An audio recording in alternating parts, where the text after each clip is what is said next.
نکاح میں دو عورتوں اور ایک لڑکے کو گواہ بنانا۔ محمد صدیق مہاراشٹر سے پوچھتے ہیں، اگر دو لڑکا لڑکی دو عورتوں اور ایک 15 سالہ لڑکے کے سامنے ایک دوسرے کو قبول ہے کریں، جبکہ ان میں سے ایک عورت خود لڑکی کی والدہ ہو، تو کیا ان کا نکاح ہو جائے گا؟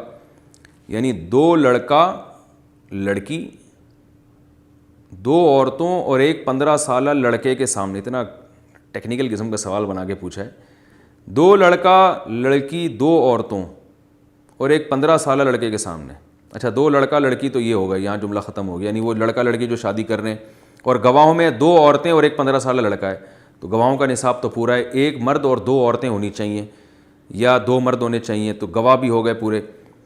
تو ان کے سامنے ایک دوسرے کو قبول ہے بولیں، بھائی قبول ہے، نکاح کے لیے قبول ہے بولیں تو نکاح ہوگا۔ میں ہی قبول ہے بولنے سے کچھ نہیں ہوتا۔ اگر وہ یہ کہیں کہ میں نے آپ سے نکاح کیا، وہ کہے میں نے قبول کیا، تو پھر نکاح ہو جائے گا، ورنہ نکاح نہیں ہوگا۔ تو یہ گواہوں کا نصاب تو مکمل ہے، لیکن اس طرح سے جب یہ نکاح کریں گے تو اس میں یہ ضروری ہے کہ جو لڑکا ہے وہ لڑکی کا کفو ہو، ہم پلہ ہو، کیونکہ لڑکی ولی کی اجازت کے بغیر، اپنے باپ کی اجازت کے بغیر غیر کفو میں نکاح نہیں کر سکتی۔ کفو کسے کہتے ہیں؟ ہم پلہ، پیرالل۔ اور ہم پلہ کسے کہتے ہیں؟ کہ لڑکا کم از کم 6 چیزوں میں لڑکی کے برابر ہونا چاہیے، پیشے میں، نسب میں، دینداری میں، اور خاندان کے حساب سے، اور مذہب کے اعتبار سے۔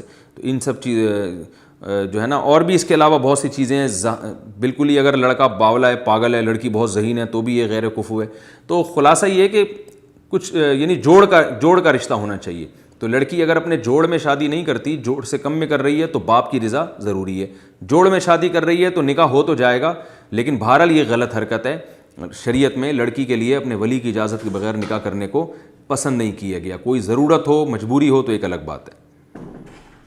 کافر اور مشرک میں کیا فرق ہے؟ آدمی کافر کس طرح ہوتا ہے؟ ہمارے ہاں انڈیا میں ہندو اللہ کو بھی مانتے ہیں اور ساتھ ہی بتوں کو بھی مانتے ہیں، تو وہ مشرک ہوں گے یا کافر بھی ہوں گے؟ نیز آدمی کن گناہوں کی وجہ سے یا کن چیزوں کو نہ ماننے کی وجہ سے کافر ہو جاتا ہے؟ ساجد صاحب انڈیا سے پوچھ رہے ہیں۔ دیکھیں، کافر اور مشرک، کافر عام لفظ ہے، مشرک ایک خاص، یعنی ہر مشرک کافر ہوتا ہے مگر ہر کافر مشرک نہیں ہوتا۔ کافر کہتے ہیں جو ضروریات دین میں سے کسی بھی چیز کا انکار کرے۔ اسلام کے جو بیسک عقائد ہیں، اللہ کا وجود، اللہ کی توحید، تمام پیغمبروں پر ایمان، تمام پیغمبروں کی کتابوں پر ایمان، یعنی جن پیغمبروں کو کتابیں دی گئی ہیں، آپ صلی اللہ علیہ وسلم کو آخری نبی ماننا، تقدیر کا عقیدہ، اور 5 نمازوں کے فرض ماننا، رمضان کے روزے، زکوٰۃ، حج، اسلام کے جو ارکان ہیں ان کو ماننا، یہ جو بیسک موٹی موٹی چیزیں ہیں، جو ان کو مانے گا وہ کافر نہیں رہے گا، وہ مسلمان ہو جائے گا۔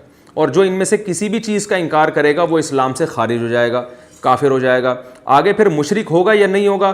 مشرک اس صورت میں ہوگا کہ وہ اللہ کے ساتھ کسی کو شریک کرے۔ جیسے قادیانی جو ہے وہ کافر تو ہیں، مشرک نہیں ہے، کیونکہ وہ عقیدہ توحید کے قائل ہیں، لیکن کافر اس لیے کہ ختم نبوت کے منکر ہیں۔ اور ہندو جو ہے وہ کافر بھی ہیں، مشرک بھی ہیں۔ کافر اس لیے کہ وہ اسلام کو نہیں مانتے، آپ صلی اللہ علیہ وسلم کو پیغمبر نہیں مانتے، اور اسلام کی بہت ساری بیسک چیزوں کا انکار کرتے ہیں۔ اور مشرک اس لیے ہے کہ اللہ کے ساتھ بتوں کو شریک بھی کرتے ہیں۔ تو ہر مشرک کافر ہوتا ہے، لیکن ہر کافر مشرک نہیں ہوتا، یعنی مشرک کافروں ہی کی ایک قسم ہے۔ کن چیزوں کا دکھاوا شرک میں آتا ہے؟ کن کن چیزوں کا دکھاوا شرک ہوتا ہے؟ کیا اپنی گھڑی، موبائل، گاڑی، ان سب چیزوں کا دکھاوا بھی شرک ہوتا ہے؟ تبشیر انصاری انڈیا سے۔ دیکھیں، شرک کی 2 قسمیں ہیں، ایک شرک اکبر، ایک شرک اصغر۔ شرک اکبر تو وہ ہے کہ اللہ کے ساتھ کسی کو عبادت میں شریک کر لینا، جیسے ہندو کرتے ہیں، یا جو مزار پرست لوگ ہوتے ہیں وہ بابوں سے منتیں مانتے ہیں، دعائیں مانگتے ہیں، تو دعا میں آپ نے اللہ کے ساتھ کسی کو شریک کیا، یہ تو شرک اکبر ہے، اس سے تو انسان اسلام سے ہی خارج ہو جاتا ہے۔ ایک چھوٹا شرک ہے، وہ چھوٹا شرک یہ ہے کہ جو کام صرف اللہ کے لیے کیا جانا چاہیے تھا وہ مخلوق کے لیے کرنا۔ جیسے نماز اللہ کے لیے پڑھی جاتی ہے مگر آپ دنیا کے لیے پڑھ رہے ہو، اللہ کے لیے نہیں پڑھ رہے، تو یہ شرک اصغر ہے۔ اس سے انسان کافر نہیں ہوتا مگر گناہ بہت زیادہ ہوتا ہے۔ یہ جو آپ نے بتایا گھڑی دکھانا، موبائل، یہ شرک کی کسی قسم میں داخل نہیں ہے، یہ ویسے ہی اترانے میں داخل ہے۔ اللہ تعالیٰ کو اترانے والے لوگ پسند نہیں ہیں۔ ان اللہ لا يحب من کان مختالا فخورا، اللہ کو تکبر کرنے والے اور شیخیاں بھگارنے والے لوگ پسند نہیں ہیں۔ قرآن میں آتا ہے شیخیاں کبھی زبان سے بھگاری جاتی ہیں کہ میں یوں ہوں، میں یوں ہوں، میں ایسا، میں ویسا، اور کبھی عمل سے اپنی گھڑی دکھا کے، میں بھی کوشش کر رہا ہوں اپنی اس بہانے گھڑی دکھانے کی، لیکن یہ اتنی مہنگی گھڑی نہیں ہے، ٹھیک ہے۔ تو کبھی گھڑی دکھا کے کبھی گاڑی دکھا کے شو ماری جاتی ہے, یہ شیخی بھگاری جاتی ہے. یہ زبان سے نہیں ہے, یہ عمل سے ہے. عمل سے بتانا دیکھو ہم اتنے لینڈ لارڈ ہیں, ہم نے ایسی گاڑی رکھی ہوئی ہے, تو یہ اللہ کو پسند نہیں ہے, یہ چیزیں گناہ میں آتی ہیں. ہاں اگر شکر نعمت کے طور پر انسان اپنی نعمت بتاتا ہے کہ بھائی دیکھو ماشاءاللہ اللہ نے مجھے توفیق دی ہے, میں نے ایسی گاڑی لے لی ہے, اللہ کا میرے اوپر فضل ہو گیا, اور میں نے ایسی اچھی گھڑی رکھ لی ہے, اللہ تعالیٰ نے مجھ پر انعام کیا, تو اگر دل میں واقعی شکر ہی کا جذبہ ہو, دوسرے کی توہین مقصد نہ ہو, غریبوں کو نیچا دکھانا مقصد نہیں ہے کہ میری ایسی گاڑی تم تو ابھی رکشہ چلا رہے ہو اب تک, تو ذرا تمیز سے بات کیا کرو مجھ سے, ٹھیک ہے نا, یہ دل میں جذبہ نہ ہو. تو پھر اگر کوئی اپنی نعمت کو ظاہر کرتا ہے تو یہ بالکل جائز ہے, بلکہ ثواب ہے. اما بنعمت ربک فحدث, اللہ فرماتے ہیں اپنے رب کی جو نعمتیں ہیں ان کو بیان کیا کرو, لیکن بیان کرنے میں دوسرے کی توہین نہ ہو, شو مارنا مقصد نہ ہو, بلکہ اللہ کی نعمت کا اظہار اور شکر مقصد ہو. علماء کہتے ہیں جب تک انسان دل کامل نہیں ہو جاتا اور اس کی تربیت نہیں ہو جاتی تو اس کو نعمتوں کا بھی اظہار زیادہ نہیں کرنا چاہیے, کیونکہ وہ لیبل یہ لگا رہا ہوتا ہے کہ اللہ کا شکر ادا کر رہا ہوں, لیکن دل میں فساد ہوتا ہے. مقصد دوسروں کو نیچا دکھانا ہوتا ہے کہ تمہاری کوئی اوقات نہیں ہے میرے مقابلے میں.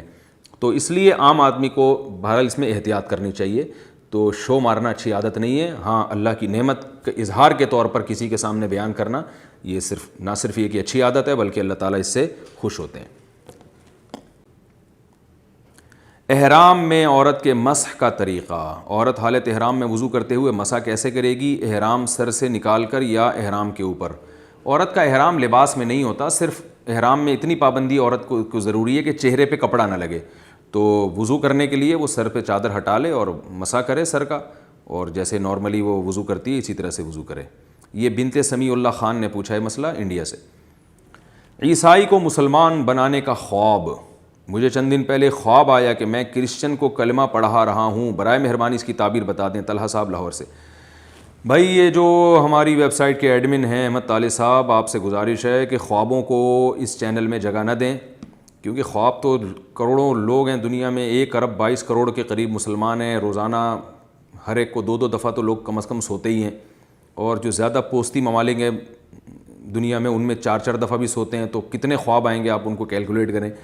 تو خوابوں کی تعبیروں میں بتانے میں لگ گئے تو ہم تو گئے کام سے. تو یہاں صرف شرعی مسائل پوچھا کریں, لیکن اب میں نے زبان سے یہ مسئلہ پڑھ ہی لیا ہے تو اب میں بتا دیتا ہوں کہ دیکھیں, اگر آپ سوال یوں پوچھتے کہ عیسائی کو مسلمان بنانے کا ثواب, تو یہ سوال زیادہ اچھا ہوتا. تو ثواب آپ نے پوچھا خواب, تو ثواب یہ ہے کہ نبی صلی اللہ علیہ وسلم نے فرمایا لَأَن يَهْدِيَ اللَّهُ بِكَ رَجُلًا وَاحِدًا خَيْرٌ لَكَ مِنْ حُمْرِ النَّعَمِ, کہ آپ صلی اللہ علیہ وسلم نے فرمایا تم کسی ایک آدمی کو کلمہ پڑھا دو, کسی ایک کی ہدایت کا سبب بن جاؤ, تو یہ تمہارے لیے سرخ اونٹوں سے زیادہ بہتر ہے. عرب میں سرخ اونٹ بہت قیمتی چیز ہوا کرتی تھی. رہا یہ خواب تو اچھا خواب ہے, آپ ایک کرسچن کو کلمہ پڑھا رہے ہیں, آپ انشاءاللہ اللہ نے چاہا تو اللہ آپ سے دین کا کام لے گا, آپ دین کی تبلیغ کا ذریعہ بنیں گے. یہی اس کی تعبیر ہے جو بالکل واضح ہے. لیکن آئندہ خوابوں کی تعبیریں اس چینل میں کم از کم نہ پوچھیں, ویسے بھی میں نہیں بتاتا خوابوں کی تعبیریں. مایوں کا شرعی حکم کیا ہے؟